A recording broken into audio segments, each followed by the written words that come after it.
말씀을 준비하면서 과연 제자란 어떤 사람을 제자라고 말할 수 있을까? 이 질문을 던져봤습니다. 우리 한마디로 말씀드리면 예수님의 제자란 바로 예수님께서 걸어가신 길을 따라서 예수님처럼 사는 자들이라고 말할 수가 있습니다. 예수님의 공생애를 보면 어떤 면에서는 많은 사역을 하셨지만 핵심적인 사역은 바로 참된 제자를 세우는 것이 예수님의 사역의 핵심이었습니다. 그리스도인의 제자의 길을 걷는 것, 이것은 소수의 특정한 사람에게만 선택적으로 주어진 일이 결코 아닙니다. 우리가 사도의 직분을 오늘날에 계승하는 존재가, 오늘날의 교회에는 사도라는 직분은 없어요. 그러나 그 사도의 직분을 계승하는 존재가 바로 교회입니다. 그래서 여기서 교회라는 것은 공동체로서의 교회. 그러므로 한 명 한 명 공동체를 구성하는 그리스도인 전체가 바로 사도의 직분을 계승한다고 했을 때, 사도가 걸었던 제자의 길을 걷는 것은 마땅히 그리스도인이면 누구든지 걸어야 할 길이라는 것을 우리가 기억해야 됩니다. 오늘은 사랑의 사도였던 바로 이 요한을 통해서 우리가 마땅히 따라야 될 예수 그리스도의 제자도에 대해서 은혜를 나누려고 합니다. 제가 복음서를 설교할 때마다 여러분에게 항상 상기시켜 드리는 말씀은 뭐냐면, 각각 복음서에 나타난 예수님의 이미지가 있습니다. 우리가 그것을 생각하면서 어떤 특정한 복음서를 읽어 내려가야지 그 말씀에 대한 분명한 방향성을 깨닫게 되고 올바로 말씀을 깨닫게 됩니다. 그래서 우리 사복음서에 나타난 예수님에 대한 이미지를 우리가 살펴보면, 마태복음에서는 독자가 유대인들이에요. 그러므로 구약에 있는 성취될 메시아 예언에 대한 성취로서 왕으로서의 예수님을 그리고 있어요. 마태복음. 그러니까 우리가 마태복음 읽을 때는 항상 예수 그리스도에 대한 이미지가 메시아, 구약에 예언된 성취된 왕으로서의 이미지를 그리면서 마태복음을 읽어 나가야 되고요.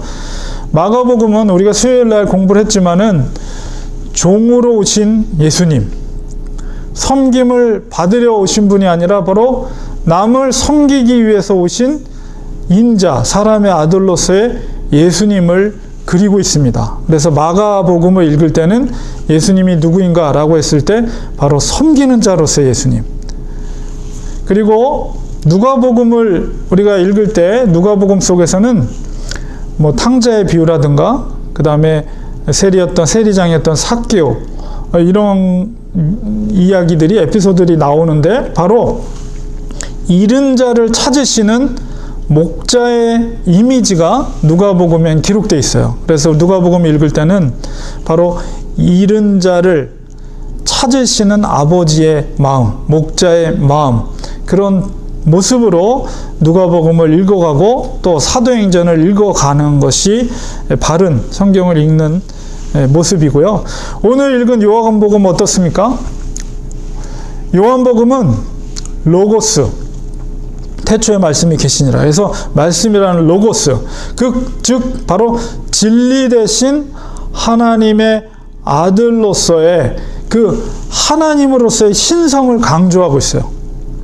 진리와 로고스와 하나님의 아들로서의 예수 그리스도의 신성을 강조하고 있습니다.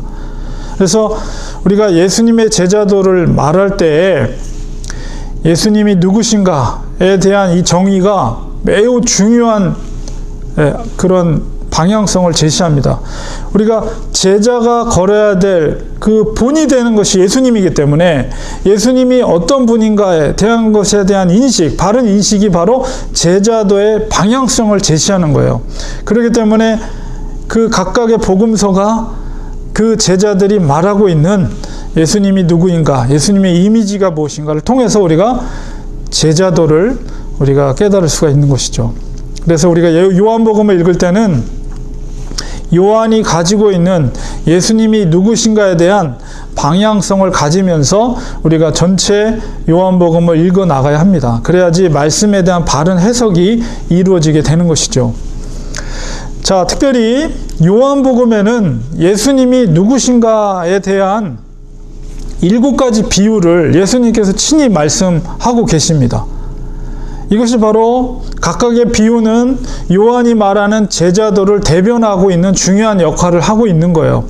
그래서 그 헬라어 원어에는 에고 에이미 하고 뒤에 이제 그 비유되는 말씀이 붙어요. 그래, 에고 에이미는 I am, 영어로는 I am, 나는 누구이다, 이렇게 말씀하는 그런 비유가 7가지가 나옵니다. 제가 정리를 해드렸어요. 제가 요한복음 읽을 때마다 항상 이 비유를 7가지를 제가 여러분에게 설명을 해드립니다. 그래서 제가 다시 한번 리마인드를 시키면서 요한복음을 어떻게 읽을 것인가, 그것을 제가 다시 여러분에게 상기시켜 드리는 거예요. 첫 번째는 뭐냐면 6장 35절에 나는 생명의 떡이다.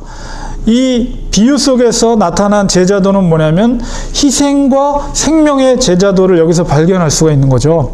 바로 떡이라는 것은 누군가가 먹어야 되는 거예요.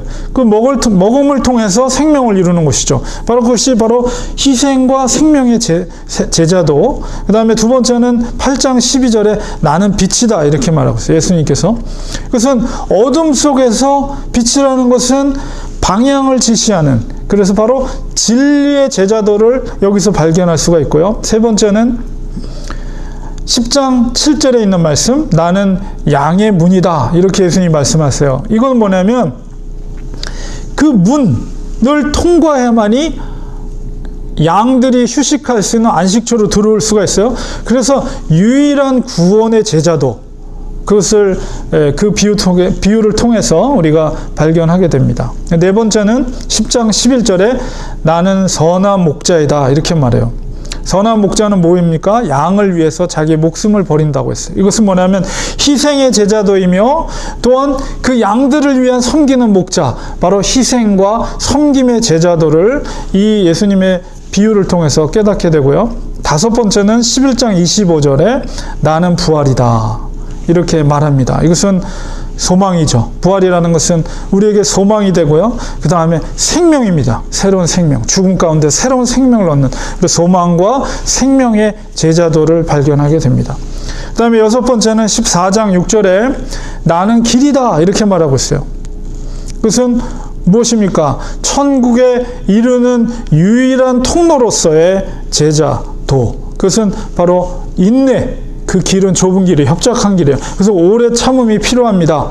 예수 그리스도께서 걸어가신 그 길.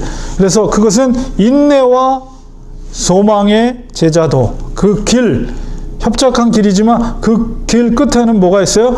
아버지께 이룰 수 있는, 천국에 이룰 수 있는 소망이 있는 것이죠.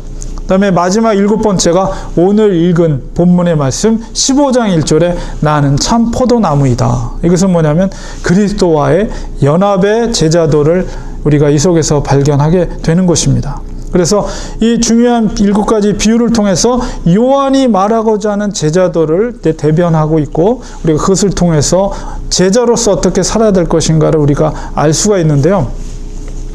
이 7가지의 비유를 관통하고 있는 분명한 중요한 관점이 바로 하나님의 아들로서의 예수 그리스도의 모습을 이 7가지 모두가 말하고 있는 거예요. 오늘 본문 말씀 15장을 읽었는데요. 포도나무이신 예수 그리스도에 대해서 말씀하고 계십니다. 이 사건의 시간적인 위치, 이 15장이 기록되어 있는데요. 이 15장이 지나서 16장, 17장에 무슨 사건이 연결되어 있냐면, 그게 바로 예수님께서 잡히시던 그 밤에 몇 시간 전에 제자들에게 마지막으로 교훈한 내용이 나는 참 포도나무다 라는 비유의 말씀이에요. 이 상황 속에서 이해할 때 포도나무의 비유는 매우 의미심장한 비유입니다. 그것은 바로 이제 이 땅에 남겨질 제자들을 위해서 가장 중요한 가르침을 주고 있는 내용이라고 우리가 볼 수가 있어요. 우리가 7절부터 읽었지만 앞서 이 포도나무 비유가 시작되는 1절부터 우리가 먼저 살펴보고 본문을 연결해서 보도록 하겠습니다. 포도나무 비유가 시작되는 1절, 2절을 보면 나는 참 포도나무요 내 아버지는 농부라. 무릇 내게 붙어 있어 열매를 맺지 아니하는 가지는 아버지께서 그것을 제거해 버리시고 무릇 열매를 맺는 가지는 더 열매를 맺게 하려 하여 그것을 깨끗하게 하시느니라. 예수님은 참 포도나무고 여기서 아버지는 하나님 아버지죠. 하나님 아버지는 가드너, 농부예요. 또 5절에서 보면 15장 5절에 보면 제자들을 향해서 너희는 가지다 이렇게 말하고 있습니다. 포도나무 앞에서 특별히 수식하고 있는 말이 참이라는 말이에요. 참이라는 것은 진리라는 뜻이죠. 진리된 포도나무, 참된 포도나무로 이렇게 수식을 하고 있습니다. 그러므로 이 포도나무의 종자는 매우 좋은 극상품의 나무라는 것을 설명하고 있는 거예요. 자, 그렇다면 나무 자체로는 좋은 열매를 맺기에 전혀 하자가 없는 포도나무라는 것을 설명하는 말이죠. 그리고 하나님 대신 농부는 이 좋은 포도나무를 심었어요. 그리고 이 농부가 포도나무를 심을 때 그 바람과 목적은 무엇입니까? 당연히 좋은 포도 열매를 얻기 위함이죠. 포도나무 자체는 문제가 없어요. 그렇다면 포도는 어디에 나옵니까?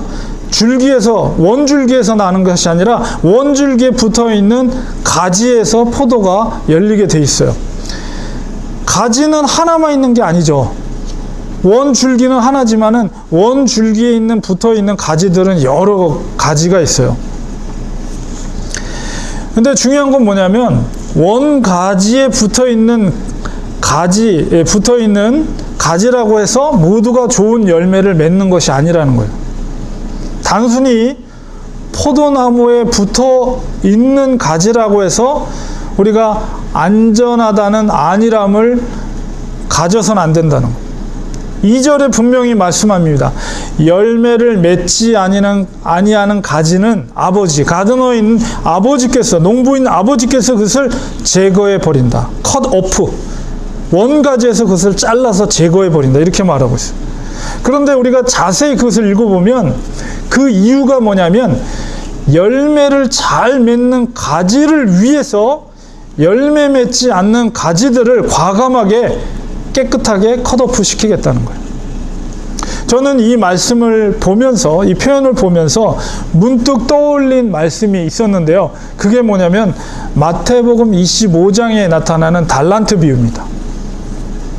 우리가 보통 달란트 비유하면 달란트 하니까 은사에 관한 교훈이라고 우리가 일반적으로 생각을 하게 되는데요. 사실 마태복음 25장을 앞뒤 문맥을 살펴보면 앞뒤 장의 24장이나 26장의 구조를 살펴보면 그것은 단순하게 우리의 은사의 얘기를 하는 게 아니에요. 그것은 뭐냐면 종말론과 관계된 비유입니다. 마태복음 25장 이어서 마태복음 26장에 나타나는 사건이 뭐냐면 최후의 만찬과 가룟 유다의 배신, 베드로의 부인, 예수님의 순환 당하심의 사건이 그 달란트 비유 이어서 바로 연결되는 사건이에요. 그 달란트 비유에서 우리가 간과하기 쉬운 말씀이 뭐냐면 처음 시작할 때 표현된 마태복음 25장 14절에 어떻게 시작되냐면 또 어떤 사람이 타국에 갈 때라는 표현을 하고 있어요. 자, 이 비유를 예수님께서 하신 이유는 뭐냐면 이제 곧 주님께서 이 땅을 떠나게 될 것, 그래서 이 땅에 남겨진 제자들이 그리고 그리스도인들이 어떤 자세로 그 타국으로 갔다가 다시 돌아온다는 얘기는 다시 오실 주님을 맞이해야 될 것인가, 어떻게 종말을 맞이할 것인가에 대한 종말론적인 교훈을 하는 게 이 달란트 비유예요. 자, 그런 관점에서 비유를 우리가 다시 살펴보는 것이 좋은데요. 그 비유의 내용은 우리가 다 알고 있습니다. 그런데 그 비유의 말미에 주인이 드디어 다시 돌아와요. 이것은 바로 예수님의 재림을 말하는 거예요. 예수님께서 다시 재림할 때, 주인이 돌아왔을 때 그 불의한 종과 충성된 종에게 하시는 말씀이 있습니다. 그게 마태복음 25장 29절의 말씀이에요. 뭐라고 말합니까? 무릇 있는 자는 받아 풍족하게 되고 없는 자는 그 있는 것까지 빼앗기리라. 이 말씀을 하시거든요. 이게 바로 여기서 깨달을 수 있는 제자도가 무엇인가? 오늘 있는 포도나무의 비유와 비슷한데요. 이 땅에 사는 많은 교회를 다니는 사람들이 있지만은 하나님께서 바라보시는 평가에 분명한 기준이 있다는 거예요. 그것은 바로 하나님의 마음에 합한 열매를 맺는 자들, 전적으로 그 일에 헌신한 자들에게 하나님의 더 크신 은혜를 더해 주신다는 거예요. 사실 이 달란트의 비유의 핵심적인 교훈은 주인이 없는 땅에서 주인이 바로 옆에 계신 것처럼 주인의 즐거움을 그리면서 남겨진 자들이 소망을 가지며 맡겨진 일을 하라는 거예요. 바로 곁에 주인을 모신 것처럼 그분의 즐거움을 위해 땀을 흘리는 것, 이것이 바로 종말을 사는 그리스도인의 제자도라는 교훈이에요. 은혜를 사모하고 오직 주를 위해 이 땅에서 결단하고 전적으로 삶의 모두를 드리는 자에게 하늘의 더 풍성한 영적인 은혜를 부어주시겠다는 거예요. 그러나 반대로 가지가 나무에 붙어 있더라도 적당히 세상과 타협하며 교회와 세상의 양다리를 걸치고 자신을 위한 삶을 사는 자들에게는 작은 영적인 은혜조차도 빼앗아 간다는 것입니다. 더 나아가 무서운 것은 종말론적인 메시지를 하고 있어요. 이 달란트 비유뿐만 아니라 이 포도나무의 비유에서도 이 종말론적인 메시지를 하고 있는데요. 달란트 비유에서는 마태복음 25장 30절에 뭐라고 말합니까? 이 무익한 종을 바깥 어두운 데로 내쫓으라. 거기서 슬피 울며 이를 갈리라. 그리고 오늘 읽은 이 포도나무 비유에서도 15장 6절에 보면 사람이 내 안에 거하지 아니하면 가지처럼 밖에 버려져 마르나니 사람들이 그것을 모아다가 불에 던져 사르느니라. 원 가지로부터 컷오프되면 그거는 그저 그냥 불쏘시개로 태워진다는 거예요. 그것은 무슨 의미입니까? 바로 구원에서 탈락되고 지옥에 떨어진다는 무서운 경고예요. 달란트 비유가 단순하게 은사를 가지고 충성하라는 메시지에 초점이 있는 것이 아니라 종말의 때 주어질 무서운 경고의 말씀인 것입니다. 해도 그만, 안 해도 그만의 문제가 아니라는 거예요. 15장 8절에 오늘 읽었던 본문 속에 너희가 열매를 많이 맺으면 내 아버지께서 영광을 받으실 것이요 너희는 내 제자가 되리라. 바로 열매를 맺는 것이 제자가 되는 것이다. 여기서 말하는 열매가 무엇입니까? 우리가 비유를 통해서 열매는 당연히 포도 열매죠. 농부의 마음이 하나님의 마음입니다. 나무 종자는 의심할 여지 없이 극상품의 참포도 나무입니다. 바로 그 우리 주님이시기 때문에 우리는 가지라고 했어요. 농부가 기대하는 것은 무엇입니까? 극상품의 포도 열매예요. 비유 속에서 열매의 의미가 명확합니다. 하나님께서 우리의 요구하시는 열매는 무엇입니까? 그것은 바로 예수님을 닮은 포도 열매를 생산하는 것이에요. 예수님의 삶을 닮은 삶을 사는 것이죠. 예수님의 맛과 예수님의 색을 지닌 삶을 사는 것, 그것이 바로 농부이신 하나님께서 우리에게 기대하는 열매입니다. 자, 그렇다면 우리가 어떻게 해야지 그런 열매를 맺을 수 있을 것인가? 우리가 5절을 보면 그 원리가 기록되어 있어요. 15장 5절에 나는 포도나무요 너희는 가지라. 그가 내 안에 내가 그 안에 거하면 사람이 열매를 많이 맺나니 나를 떠나서는 너희가 아무것도 할 수 없음이라. 나를 떠나서는 너희가 아무것도 할 수 없음이라. 이것이 풍성한 열매를 맺는 제자를 위해서 가장 중요한 포인트입니다. 이게 무슨 의미입니까? 예수 그리스도의 깨끗게 하시는 신적인 능력이 없이는 우리들은 아무것도 아니라는 것이에요. 사도 요한은 여기서 다시 한번 예수 그리스도의 신성을 강조하고 있습니다. 예수 그리스도의 능력을 강조하고 있어요.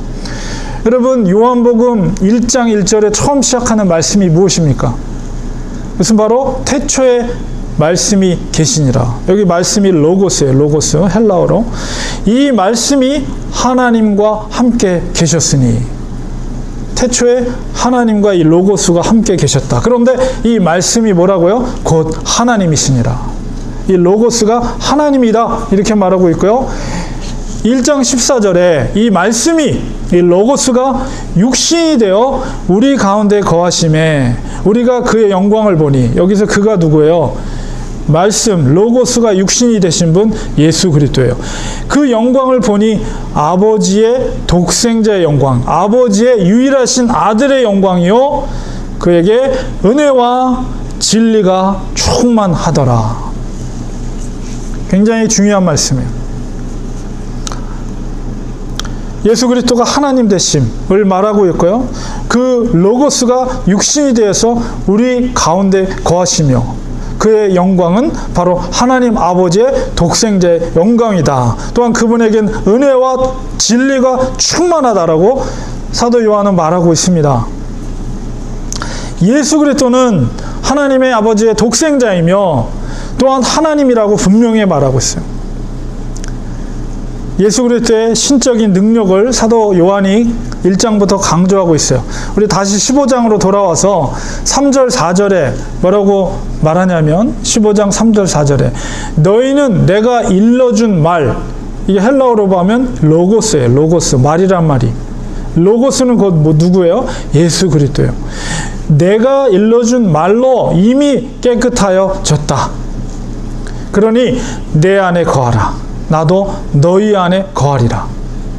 먼저 선행되는 것이 뭐예요? 거하기 위해서 선행돼야 되는 것이 바로 로고스가 너희를 깨끗하게 했다는 거예요. 예수 그리스도가 너희를 깨끗하게 했다. 예수 그리스도의 신적인 능력으로 너희가 깨끗하게 되었으니 내 안에 거하고 나도 너희 안에 거하리라. 가지가 포도나무에 붙어 있지 않으면 스스로 열매를 맺을 수 없음 같이 너희도 내 안에 있지 아니하면 그러하리라. 이렇게 말하고 있어요. 이 말씀 속에서 분명한 것은 우리의 존재는 반드시 그리스도 안에서만이 의미가 있는 것입니다. 예수 그리스도를 떠나서는 우리는 아무것도 아니라는 존재라는 것을 우리가 인정해야 하는 것이에요.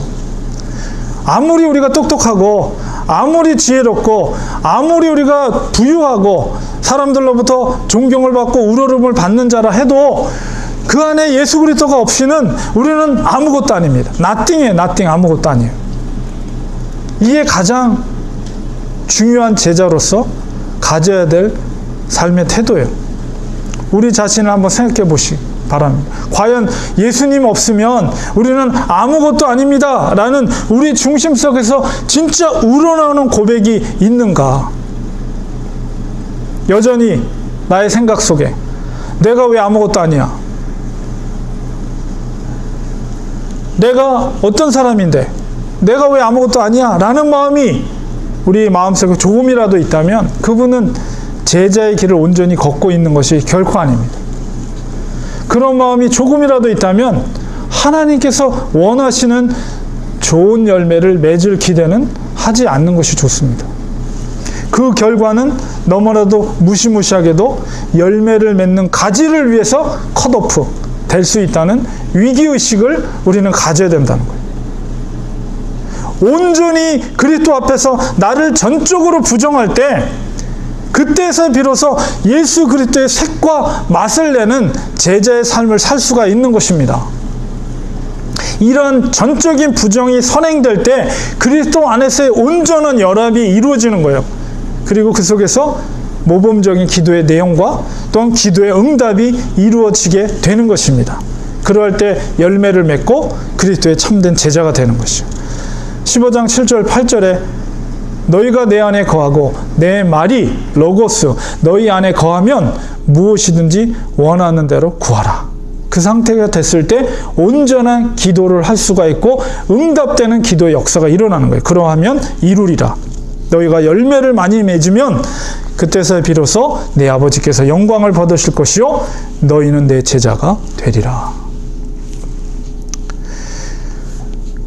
9장 이후에 우리가 읽었던 14절까지 15장 9절에서 14절까지 보면 이 제자도의 원리를 굉장히 논리적으로 사도 요한이 설명하고 있어요. 그리고 그리스도 안에서의 연합이 무엇인가에 대한 구체적인 것을 설명하고 있습니다. 우리 15장 4절에서 내 안에 거하라. 예수 그리스도의 연합 가운데 내 안에 거하라 이렇게 표현되어 있지만 15장 7절에 보면 그 내 안에 거하라는 말이 어떻게 다시 표현되어 있냐면 내 말에 거하라 이렇게 표현되어 있어요. 그리고 그 15장 7절에 있는 말씀이 15장 9절로 오면서 내 말이라는 표현이 뭐라고 표현되어 있냐면 내 사랑 안에 거하라 이렇게 말하고 있어요. 그리고 그 사랑이란 무엇인가? 15장 10절에 보면 그 사랑이 뭐냐? 바로 내 계명을 지키면 내 사랑 안에 거하리라. 이렇게 말하면서 내 계명을 지키라. 이렇게 표현되어 있습니다. 내 계명이란 무엇이냐? 15장 12절에 보면 분명히 예수님께서 내 계명은 곧 내가 너희를 사랑한 것 같이 너희도 서로 사랑하라 이렇게 말하고 있어요.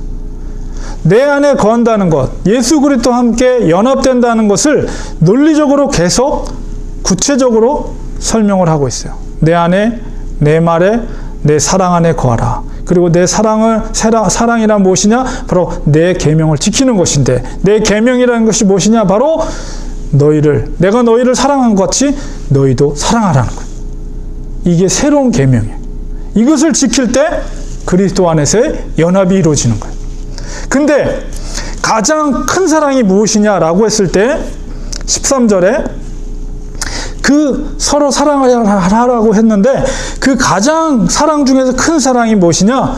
사람이 친구를 위해서 자기 목숨을 버리면 이보다 더 큰 사랑이 없다. 뭐예요? 가장 큰 사랑이라는 거예요. 무엇이? 바로 친구를 위해서 자기 목숨을 버리는 것. 이렇게까지 논리가 계속 구체적으로 확대되고 있어요. 이건 뭐예요? 희생적인 사랑이에요. 이것이 가장 큰 사랑이다. 이것이 바로 예수 그리스도 안에서의 연합을 이루는 것이다. 이것이 바로 제자도라는 것을 이야기하는 것이죠. 그리고 마지막 14절에 읽었던 말씀 속에서 뭐라 합니까? 너희가 내가 명하는 대로 행하면, 내가 명하는 대로 행하면 뭐라고요? 나의 친구라. 나의 친구라는 말이 뭐예요? 내가 너를 위해서 죽어질 수 있다는 거예요. 이 땅에서 가장 큰 사랑을 행하는 것이 바로 포도나무 비유를 통해서 요한이 말하는 제자도의 핵심입니다. 반드시 죽어지지 않으면 안 되는 제자도. 예수님께서 우리를 죽어지셨듯이 너희들도 그렇게 살라는 거예요. 이 땅에서 남을 위해 죽어지는 자들을 주님은 반드시 풍성한 은혜로 살리십니다. 이게 그리스도, 기독교의 패러독스예요. 주님은 주님을 위해 전적으로 헌신하며 주님을 위해 자기의 모든 것, 자기의 목숨까지도 아낌없이 주는 자들에게 하늘의 신령한 은혜로 폭포수와 같이 부어주시겠다는 약속입니다. 그와 같이 사는 자의 인생 가운데 하나님께서 기뻐하시는 열매가 맺혀집니다. 그런 자가 바로 농부의 마음을 흡족해 하는 제자가 되는 것이에요. 갈라디아서 1장 10절에서 바울이 뭐라고 말했습니까? 이제 내가 사람들에게 좋게 하랴, 하나님께 좋게 하랴, 내가 사람들의 기쁨을 구하랴. 내가 지금까지 사람들의 기쁨을 구하였다면 그리스도의 종이 아니니라. 바울의 고백처럼 우리는 사람의 기쁨을 바라보며 사는 인생이 아닙니다. 오직 하나님께 기쁨이 되기 위해 사는 인생입니다. 농부의 마음을 기쁘게 해드리는 열매 맺는 인생이 되어야 합니다. 세상의 가치와는 정반대의 삶을 사는 자들이 그리스도인이에요. 세상은 자기가 살기 위해서 남을 죽이지만 제자는 그리스도인은 남을 살리기 위해서 자기를 죽입니다. 이것이 바로 예수 그리스도의 색과 맛을 지닌 참 제자의 모습입니다. 세상에 대해 미련하나 하나님에 대해 지혜로운 자들, 참 제자의 삶을 사시기 바랍니다. 주님은 반드시 다시 오셔서 우리의 이 땅에서의 행위를 평가하실 것입니다. 결론을 맺겠습니다. 우리가 제자의 길을 걷는다는 것은 그리스도를 떠나서는 우리는 아무것도 아니라는 것을 먼저 인정하는 것입니다. 이 땅에서 주님을 바라보며 묵묵히 믿음의 길을 걷는 것. 먼 타국으로 떠난 주인은 반드시 다시 돌아오십니다. 주인이 떠났더라도 마치 주인이 옆에 계신 것처럼 그분을 인정하고 그분의 다시 오실 때 나의 열심히 일에 남겨진 열매를 보고 얼마나 기뻐하실까를 기대하면서 살아가는 것. 이것이 바로 참된 제자의 삶입니다.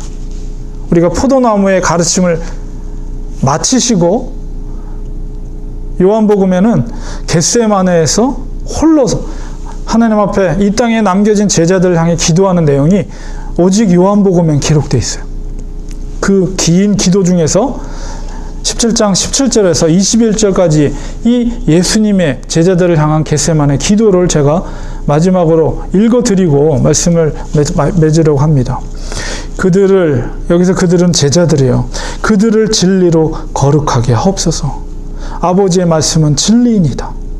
아버지께서 나를 세상에 보내신 것 같이 나도 그들을 세상에 보내었고 또 그들을 위하여 내가 나를 거룩하게 하오니 이는 그들도 진리로 거룩함을 얻게 하려 함이니이다. 이게 그리스도의 능력이며 복음의 능력이죠. 내가 비옵는 것은, 내가 간절히 하나님께 기도하는 것은 이 사람들은 사도들, 제자들이에요. 이 사람들만 위함이 아니오 또 그들의 말미암아 나를 믿는 사람들, 우리를 포함한 모든 그리스도인들을 말하는 거예요. 그들도 위함이니 아버지요, 아버지께서 내 안에, 내가 아버지 안에 있는 것 같이 그들도 다 하나가 되어 우리 안에 있게 하사 세상으로 아버지께서 나를 보내신 것을 믿게 하옵소서. 이게 복음의 내용이에요. 주님께서는 이미 제자들을 나의 친구로 여기며 그들을 위해서 자기의 목숨을 버리기로 작정한 상태에서 이 기도를 드리고 있는 거예요. 겟세마네 기도 속에는 바로 이 땅에 남겨진 우리를 위한 기도도 포함되어 있음을 우리가 알 수가 있습니다. 기도를 마치시고 그분은 친히 십자가를 통해 우리를 향하신 크신 사랑의 본을 우리에게 보여주셨어요. 그렇습니다. 저희들도 주님의 참 제자가 되기 원합니다. 저희를 긍휼히 여겨 주옵소서. 연약한 우리를 불쌍히 여겨 주시고 주님을 사랑하는 마음을 주셔서 주를 위해 사는 인생이 되길 원합니다. 세상 사람들이 보기에는 미련해 보여도 오직 주님의 마음에 합한 삶을 살기 원합니다. 매일의 삶 속에 오직 주님을 그리며 주님의 기쁨을 위해 살기를 원합니다. 열매 맺는 삶이 되기 원합니다. 우리를 사용하여 주옵소서. 우리를 주님의 선한 도구로, 복음을 전하는 도구로 사용하여 주옵소서. 도와주시옵소서. 참 제자의 삶을 살기 원합니다. 도와주시옵소서. 우리 한번 이렇게 제자의 삶을 위해 기도하기 원합니다. 1분 정도 기도하기 원합니다. 신이 우리의 친구가 되셔서 십자가에서 사랑의 본을 보셨던 것처럼 우리들도 주님이 걸어가신 그 길을 걸어가기 원합니다. 세상이 보기엔 미련해 보여도 그 길이 진리 길, 생명의 길, 하나님이 기뻐하시는 길입니다. 하나님, 우리에게도 그 길을 걷기 원합니다. 예수님이 걸었던 그 길을 걷기 원합니다. 우리를 참된 제자의 삶을 살 수 있도록 도와주시옵소서. 우리 같이 1분 동안 기도하겠습니다. 기도합니다. 하나님 아버지, 우리가 정말 참 포도나무 대신 주님의 접붙여 주님의 연합된 참된 열매 맺는 선한 가지가 되기 원합니다. 주님 도와주시옵소서. 긍휼의 은혜를 베풀어 주시옵소서. 그리스도의 능력으로 우리를 다시 한번 새롭게 하여 주셔서 좋은 열매 맺는 가지가 되기 원합니다. 우리가 참된 그리스도의 걸어가신 그 길을 걷는 참된 제자가 되기 원합니다. 주님 도와주시옵소서.